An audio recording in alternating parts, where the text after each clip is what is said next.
Everyone, Father Jared coming at you on this beautiful Friday afternoon, April 3rd, with today's daily reflection. I thought today I might just reflect with all of you and share with all of you just what I was praying about and reflecting upon in my own prayer this morning.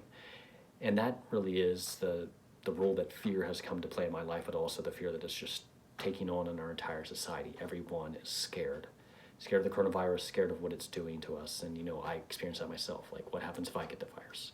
So if somebody I love gets the virus, what happens, what's going to happen to the economy and people's, livelihoods?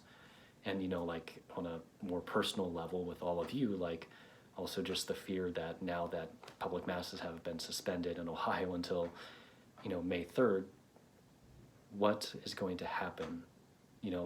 Am I going to get the chance to really spend all that much time with you in person before I have to leave in July?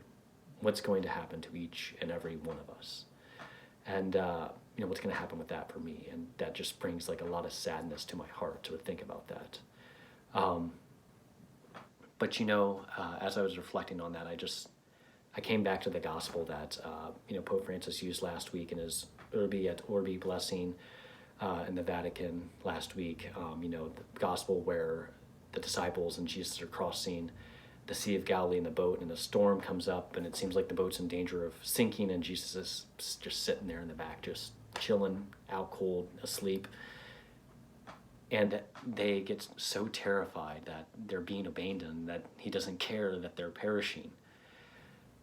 But this is what that opportunity really offers to us.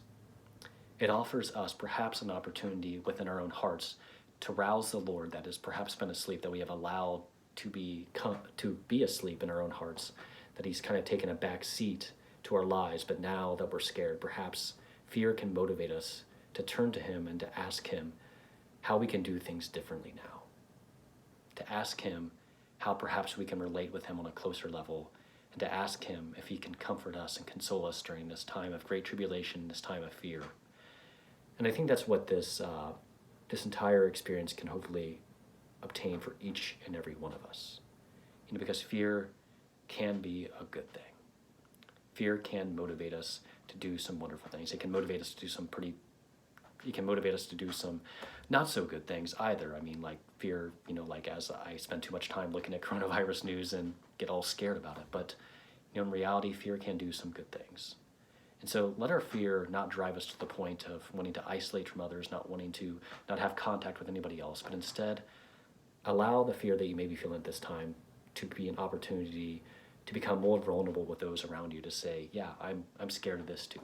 To be an opportunity to engage with our Lord and to say, I know that you are the only one that can make this right. I know you are the only one that can help me through this time. And I know that you want to help me and console me during this time. So just allow, if you are experiencing any fear at this time, just throw yourself on the Lord's love and his mercy, and he will obtain for you so many graces, so much love, and he'll help you to go in a relationship with him as you have a great opportunity to do during this time.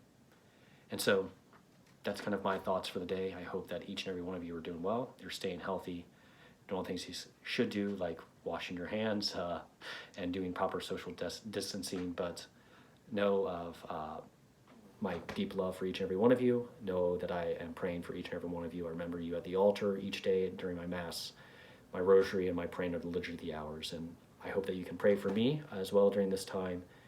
And God bless each and every one of you.